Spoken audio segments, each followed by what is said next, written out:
Hello students and friends, मैं पुष्पेंद्र कुमार शर्मा, हिंदी अध्यापक, पौधार ग्रुप ऑफ एजुकेशन, लीली लक्ष्मणगढ़। आज हम कक्षा 12 के ग्रामर के बिंदु पद परिचय को पढ़ने जा रहे हैं। पद परिचय।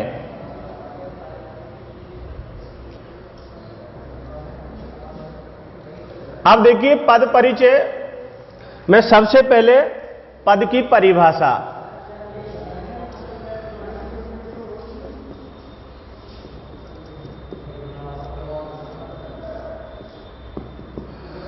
पद की परिभाषा लेंगे।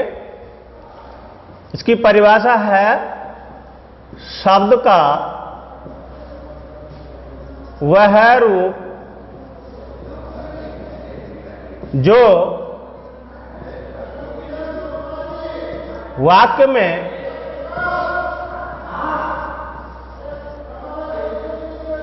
प्रयुक्त होता है।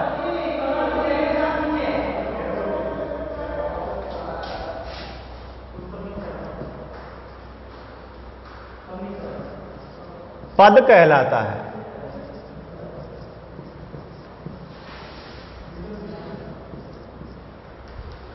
जैसे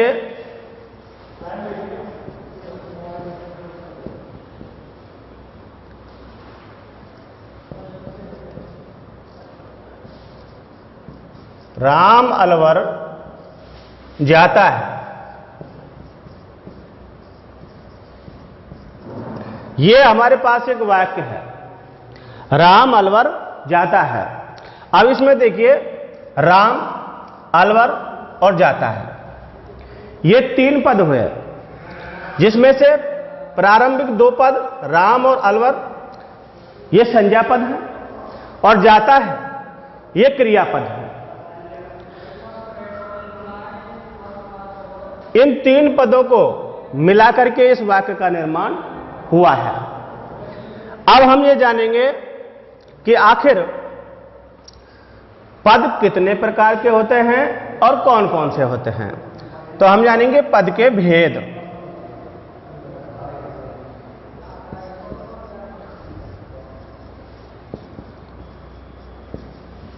पद के भेद। अब इसमें देखिए, पद के 2 भेद होते हैं।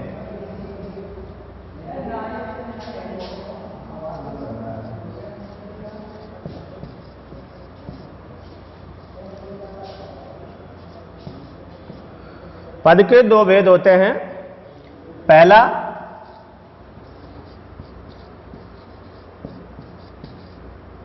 विकारी पद, और दूसरा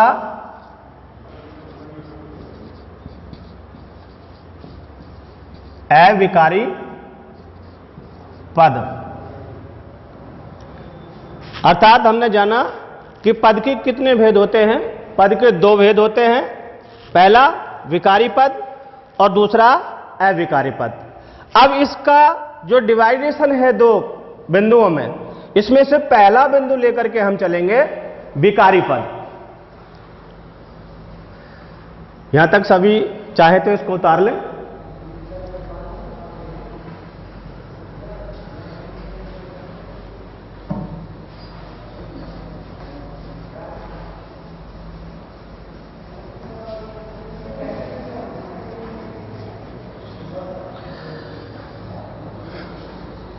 बिंदु हो गया हमारा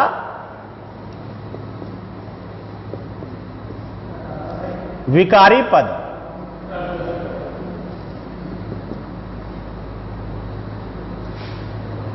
परिभाषा,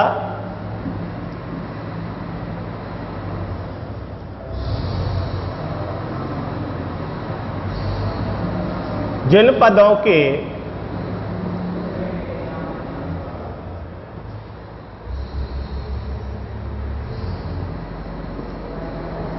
रूप में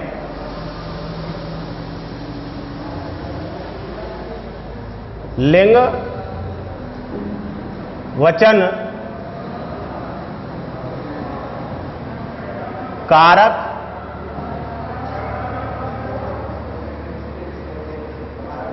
और काल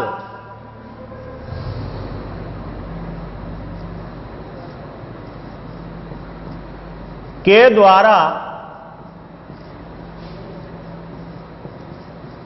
परिवर्तन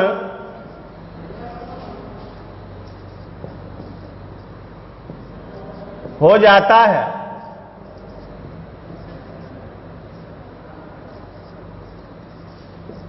उन्हें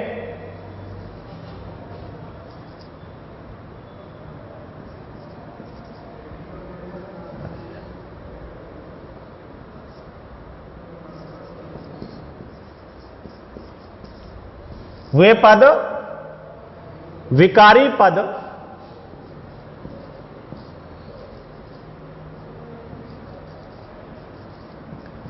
कहलाते हैं।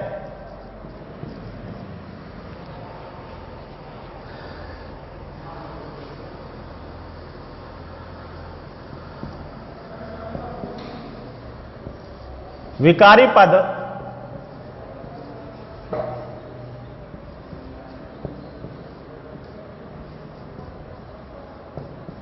चार प्रकार के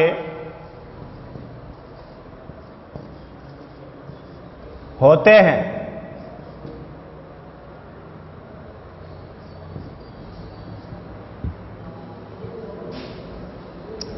नंबर 1 संज्ञा,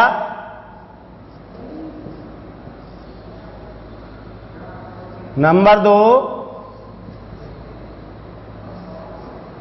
सर्वनाम,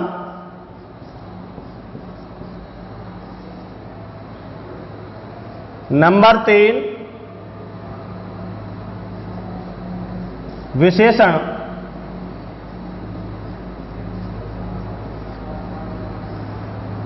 और नंबर 4 क्रिया।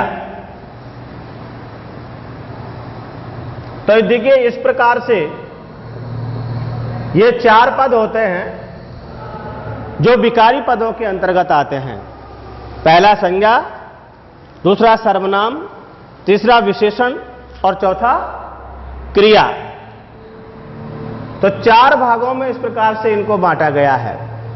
अब हम इनका एक एक करके सभी के बारे में, इनके कितने कितने प्रकार होते हैं, क्या इनकी परिभाषा होती है और कौन से शब्द इनके अंतर्गत आते हैं, इनके बारे में एक एक कर पढ़ेंगे, जानेंगे और उसके बाद अगले बिंदु की ओर प्रस्थान करेंगे। तो देखिए पहला विकारी पद के अंतर्गत हम पहला पद लेंगे संज्ञा।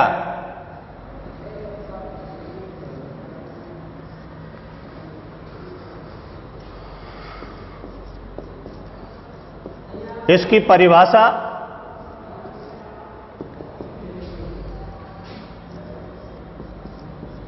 किसी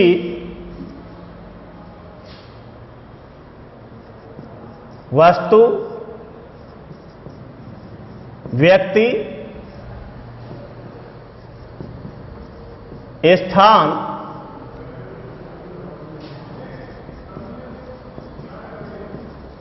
आदि के नाम को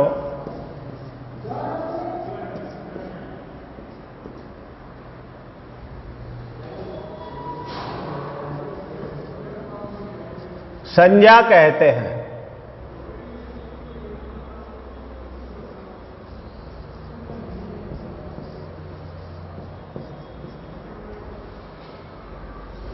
किसी वस्तु, व्यक्ति, स्थान आदि के नाम को संज्ञा कहते हैं। जैसे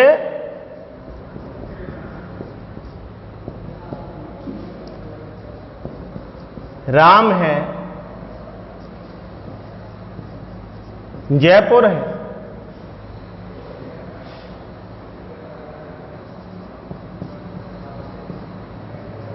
हिमालय है,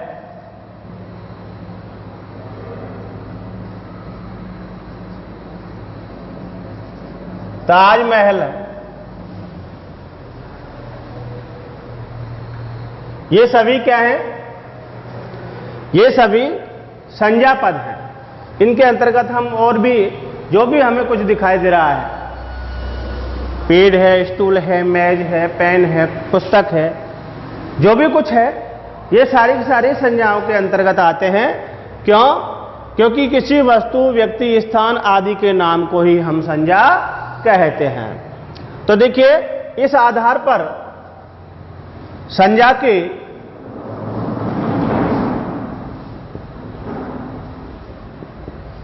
तीन भेद होते हैं।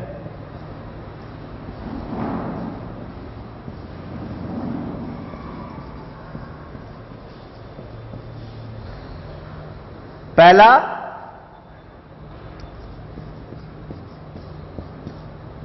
व्यक्तिवाचक,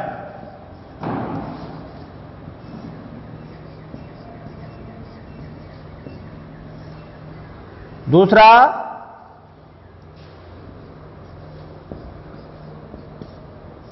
जातिवाचक,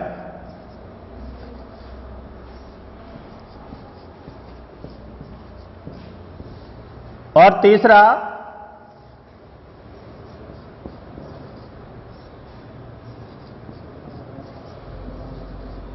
भाववाचक। इस तरीके से संज्ञा के ये तीन भेद हुए। कौन कौन से? व्यक्तिवाचक, जातिवाचक और भाववाचक। अब संज्ञा के इन तीन भेदों में से पहला हमारा जो भेद है व्यक्तिवाचक संज्ञा, इसको हम पढ़ेंगे कि इसकी परिभाषा क्या होती है और कौन से ऐसे शब्द हैं जो इसके अंतर्गत आते हैं।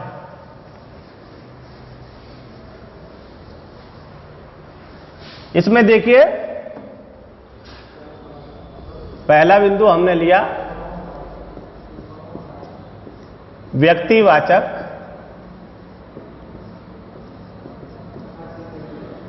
संज्ञा।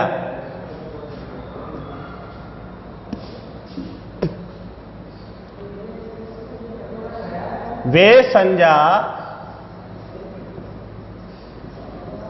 पद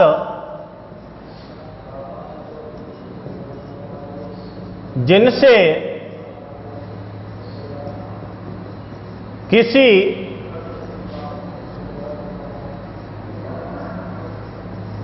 एक ही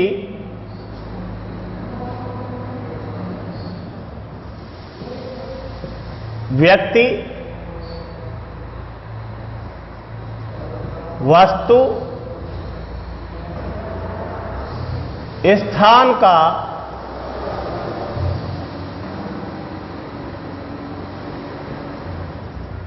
बोध होता है।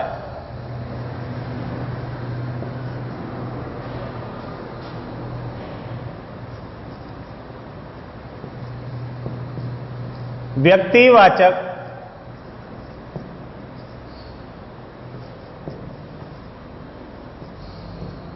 संज्ञा पद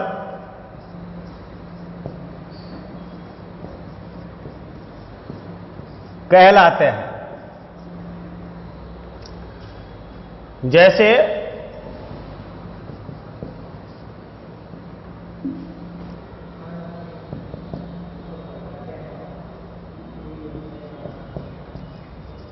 मोहन,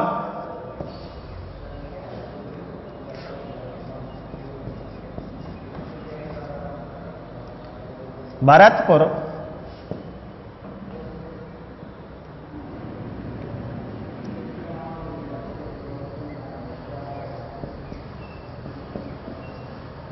हिमालय,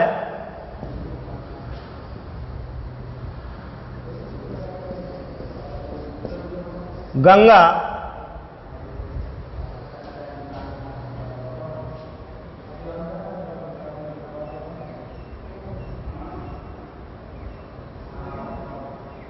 आदि।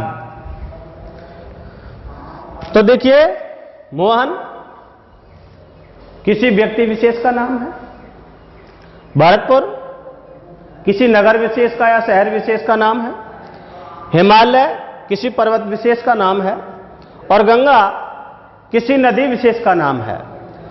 तो वे संज्ञा पद जिनसे किसी एक ही व्यक्ति, वस्तु, स्थान आदि का बोध होता है, वो सारे पद व्यक्तिवाचक संज्ञा के अंतर्गत आते हैं।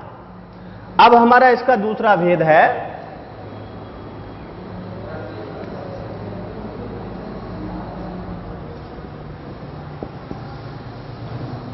जातिवाचक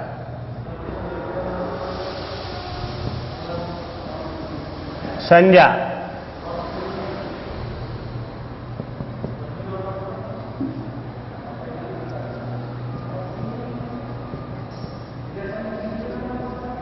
वे संज्ञा पद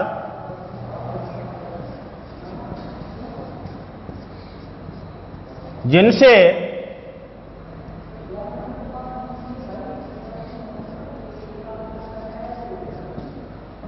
हमें किसी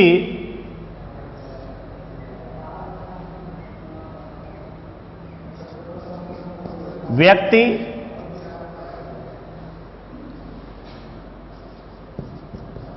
वस्तु, स्थान की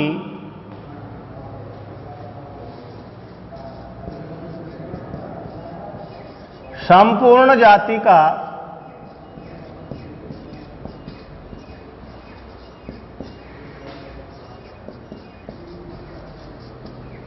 बोध होता है।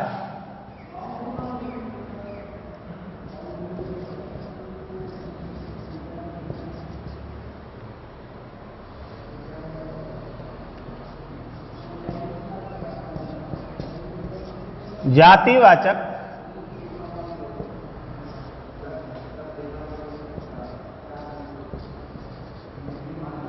संज्ञा पद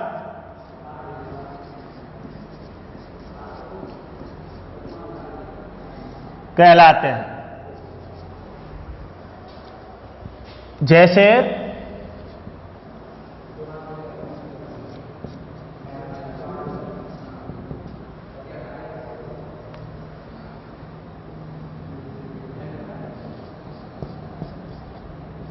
मानव,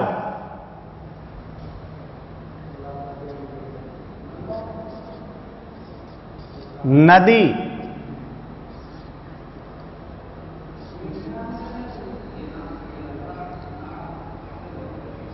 पर्वत, वन,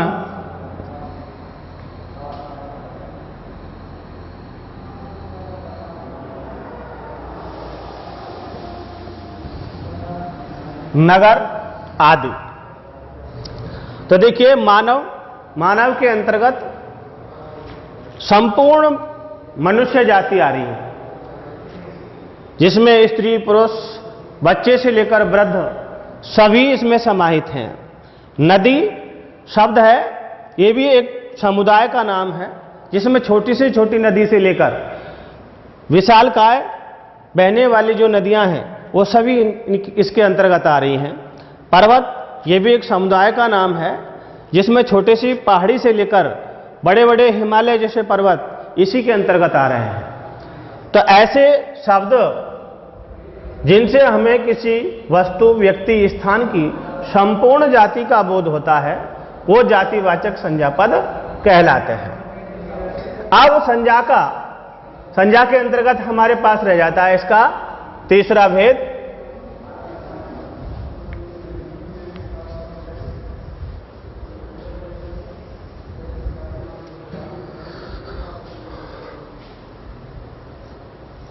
और वो है भाववाचक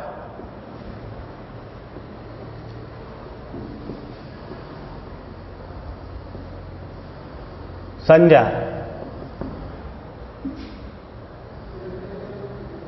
वे संज्ञा पद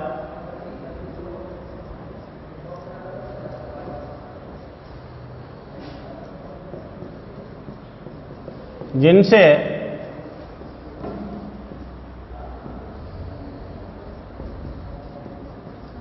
किसी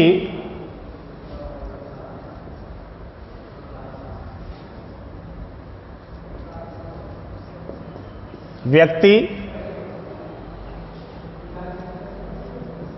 वस्तु, स्थान के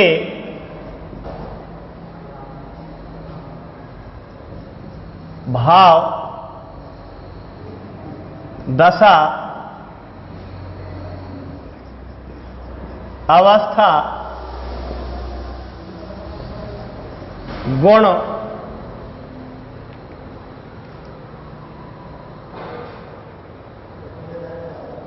का बोध होता है।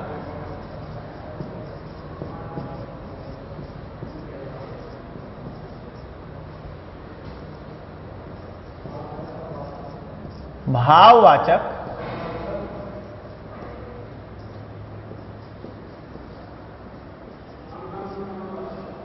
भाववाचक संज्ञा पद कहलाते हैं।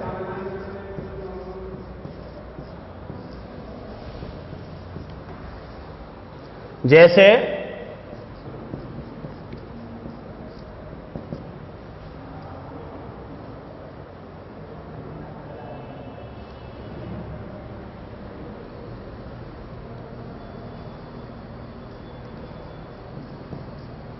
ईमानदारी,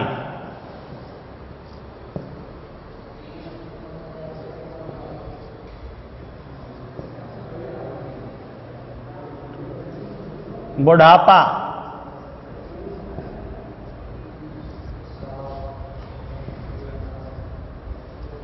मोटापा,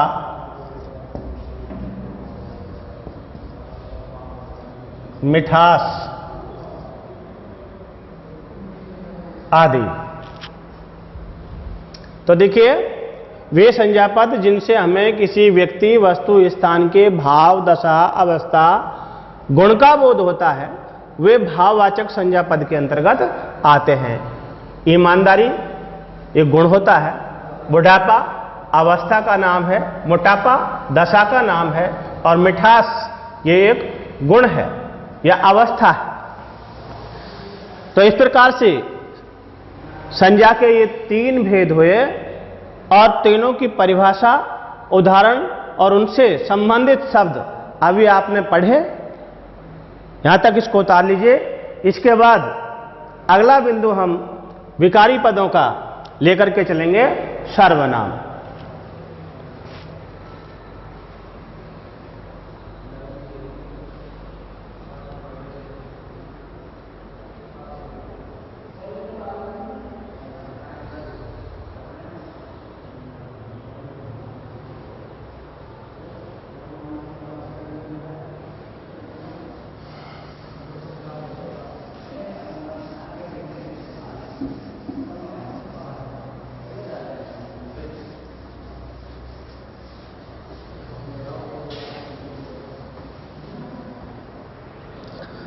तो विकारी पदों का हमारा दूसरा बिंदु कौन सा है? सर्वनाम।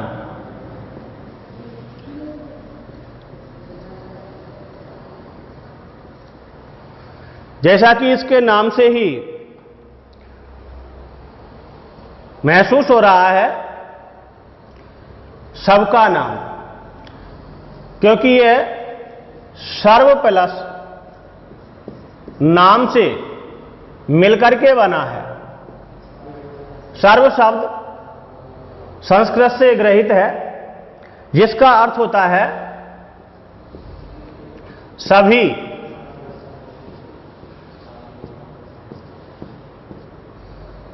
और नाम अर्थात सर्वनाम बराबर सभी का नाम। तो कहने का तात्पर्य है कि जो सभी का नाम हो वो ही सर्वनाम कहलाता है। कैसे? ये देखिए, इसके बारे में हम पढ़ेंगे कि आखिर सर्वनाम सभी का नाम कैसे है, कितने इसके भेद हैं, क्या इसकी परिभाषा है। तो देखिए, सबसे पहले इसकी परिभाषा लेंगे हम।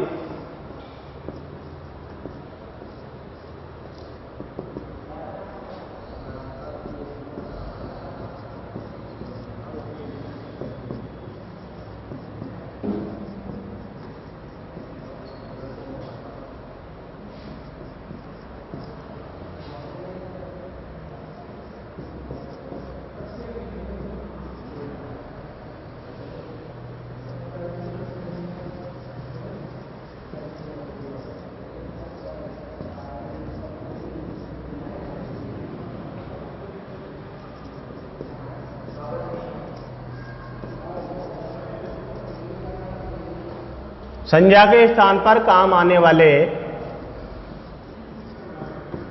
पदों को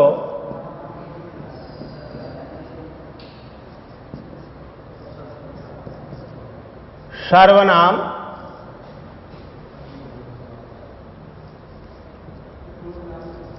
कहते हैं। जैसे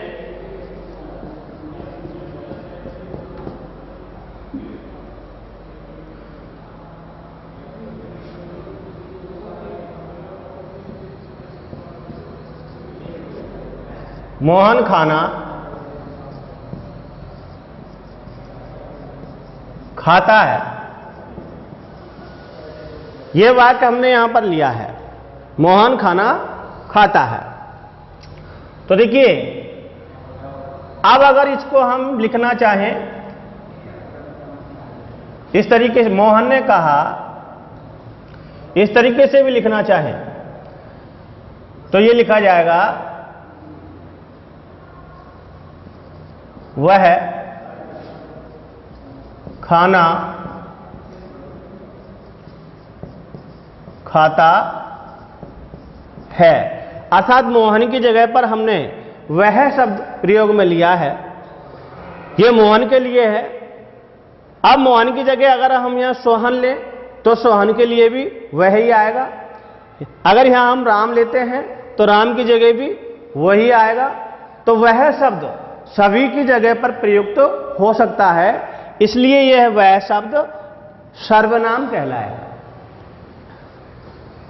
एक इसका दूसरा कारण यह भी है कि काफी बार इस प्रकार के वाक्य आ जाते हैं, मोहन ने कहा, मोहन कल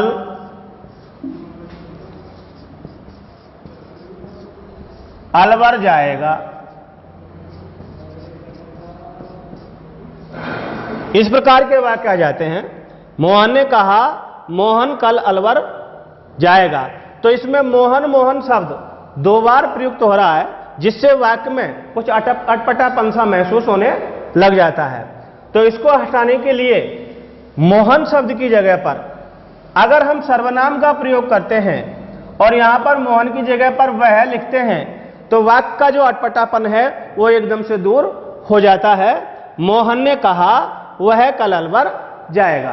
तो वाक्य एकदम साफ और स्वच्छ दिखाई देने लग जाता है। तो यह भी इसकी उपयोगिता है कि सर्वनाम का प्रयोग हम संज्ञा शब्दों के स्थान पर करते हैं, जो कि प्रत्येक व्यक्ति के लिए प्रयुक्त हो सकता है। अब हम इसके बारे में जानेंगे कि आखिर सर्वनाम के कितने भेद होते हैं और कौन कौन से होते हैं।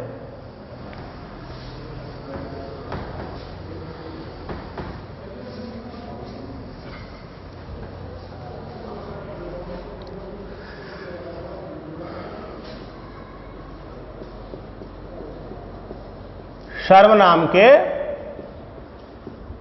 भेद।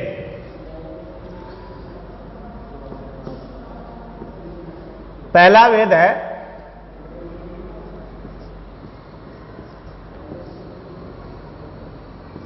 पुरुषवाचक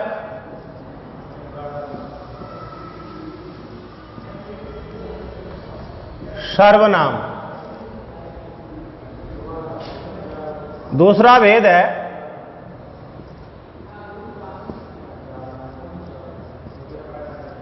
निश्चयवाचक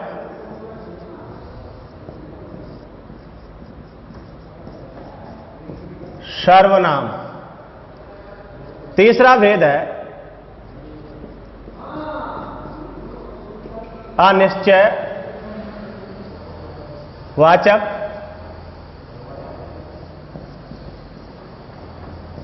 सर्वनाम। चौथा भेद है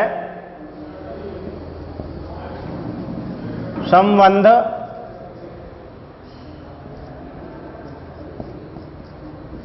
वाचक सर्वनाम। पांचवा भेद है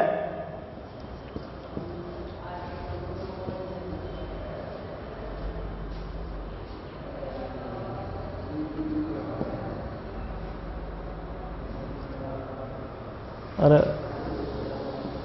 भूल गो यार। प्रश्न पूरा से आएगो कहा दो। प्रश्नवाचक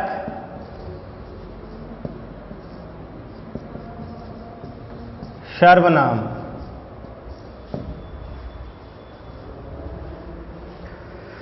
और छठा भेद है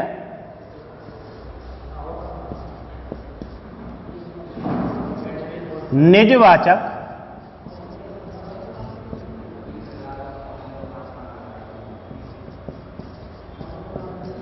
सर्वनाम। तो इस तरीके से सर्वनाम के ये 6 भेद हुए। पहला पुरुषवाचक सर्वनाम, दूसरा निश्चयवाचक सर्वनाम, तीसरा अनिश्चयवाचक सर्वनाम, चौथा संबंधवाचक सर्वनाम, पांचवा प्रश्नवाचक सर्वनाम और छठा निजवाचक सर्वनाम।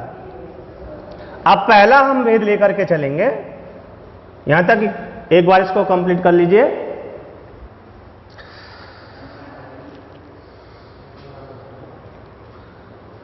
और इसमें अब पहला भेद हम लेकर के चलेंगे पुरुषवाचक सर्वनाम।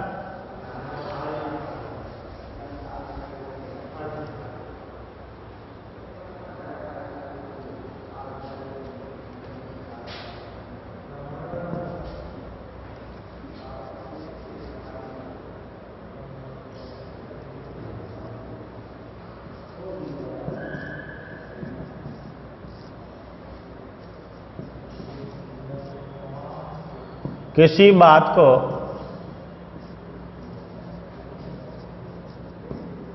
कहने वाले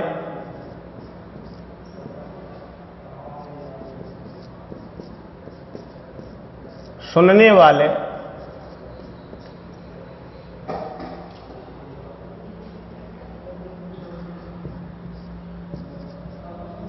या अन्य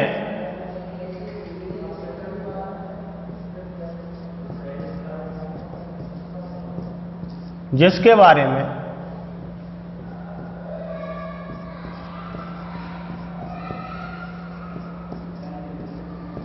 बात हो रही है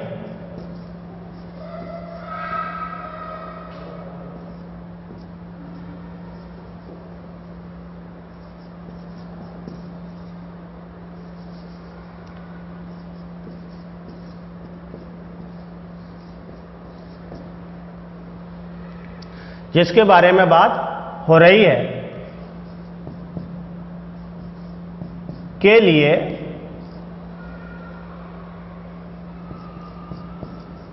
प्रयुक्त होते हैं।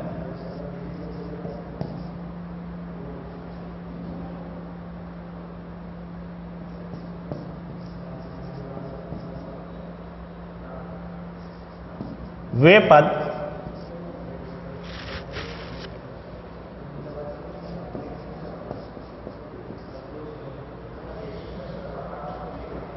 पुरुषवाचक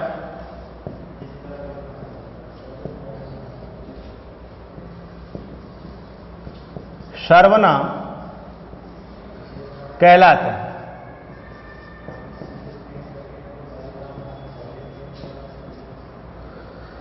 जैसे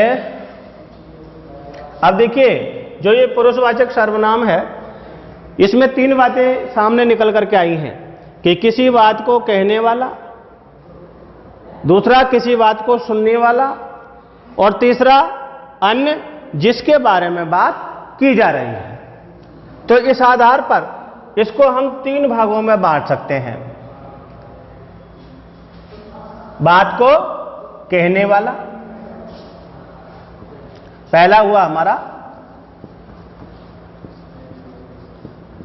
बात को कहने वाला, दूसरा हुआ बात को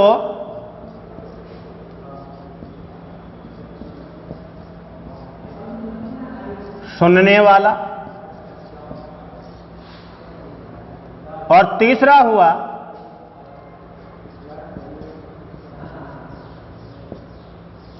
जिसके बारे में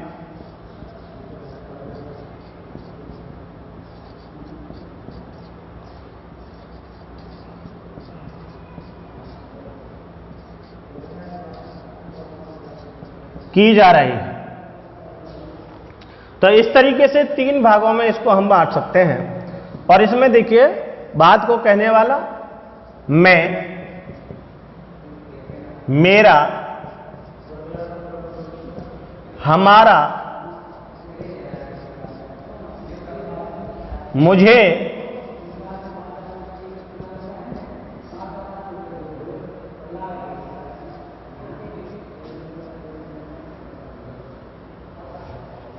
ये शब्द हैं, ये बात को कहने वाले के अंतर्गत आते हैं।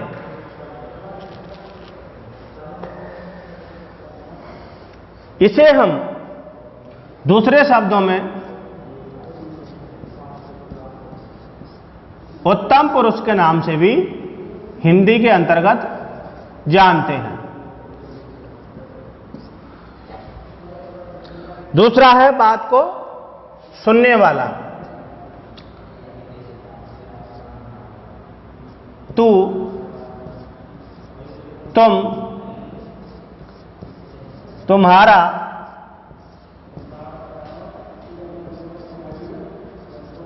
तुझे,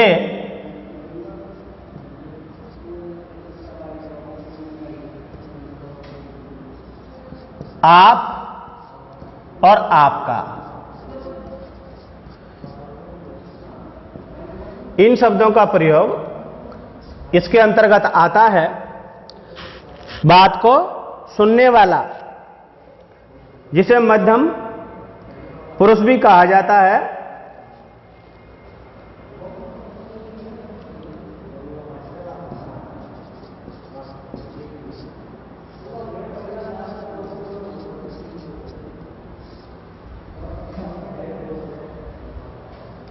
और तीसरा आता है जिसके बारे में बात की जा रही है, अर्थात वह, वे, यह, ये,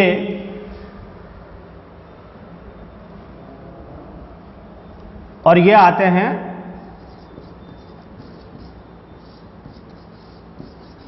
अन्य पुरुष के अंतर्गत। इनको अन्य पुरुष भी कहा जाता है। तो इस प्रकार से 3 भागों में हम पुरुषवाचक सर्वनाम को बांट सकते हैं। पहला हुआ बात को कहने वाला, जिसके अंतर्गत मैं, मेरा, हमारा, मुझे आदि शब्द आते हैं। और व्याकरण की भाषा में इसे हम हिंदी के अंतर्गत उत्तम पुरुष भी कहते हैं। दूसरा है बात को सुनने वाला, जिसमें तू, तुम, तुम्हारा, तुझे, आप, आपका, ये शब्द आते हैं, जिनको मध्यम पुरुष कहा जाता है। और तीसरा जिसके बारे में बात की जा रही है वह है वे, यह, ये आदि शब्द इसके अंतर्गत आते हैं और इसे अन्य पुरुष भी कहा जाता है। बंद कर दो।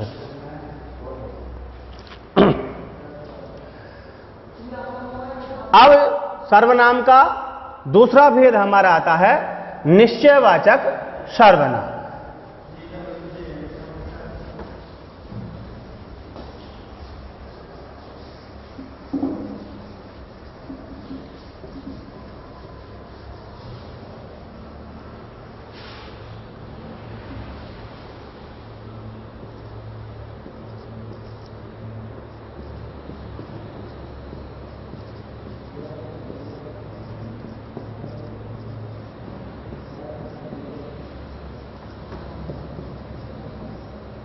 निश्चयवाचक सर्वनाम।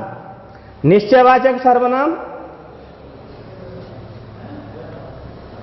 वे सर्वनाम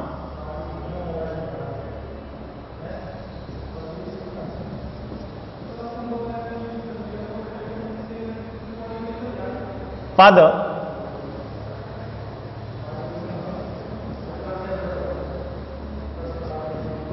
जो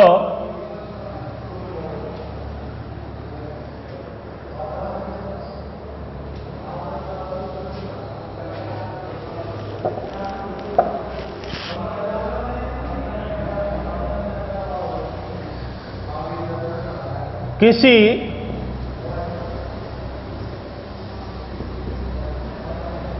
निश्चित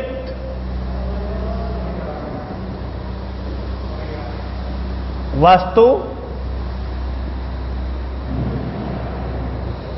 या व्यक्ति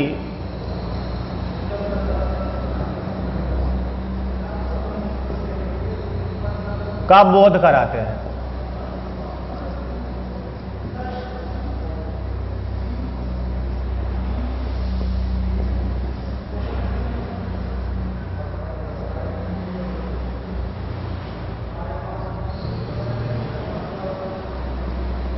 निश्चयवाचक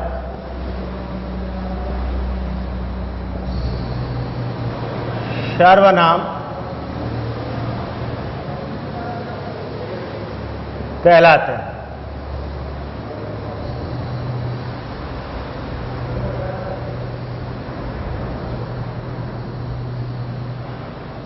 जैसे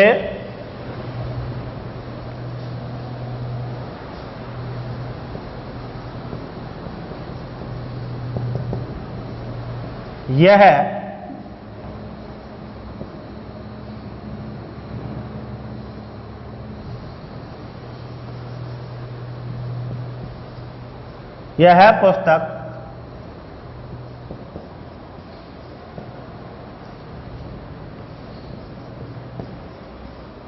मेरी है। यह पुस्तक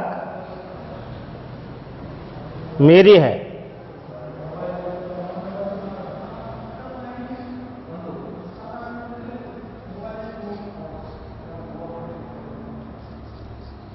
वह घर मेरा है। तो देखिए, इसमें जो मेरा पद है या मेरी पद है, यह निश्चितता का बोध करा रहा है कि यह मेरा ही है, किसी अन्य का नहीं है। तो इस प्रकार से, इस प्रकार के जो शब्द हैं उनके अंतर्गत अब इसमें देखिए यह है शब्द जो आया है, यह भी निश्चयवाचक सर्वनाम के अंतर्गत आएगा। यह है घर मेरा, यह है पुस्तक मेरी है, यह है पुस्तक मेरी है। तो पुस्तक के बारे में निश्चय हो रहा है कि यही पुस्तक है, दूसरी अन्य कोई पुस्तक नहीं है। अब इसका विवरण कल आने वाले वीडियोज में आप देखेंगे। आज के लिए इतना ही, बहुत कुछ है।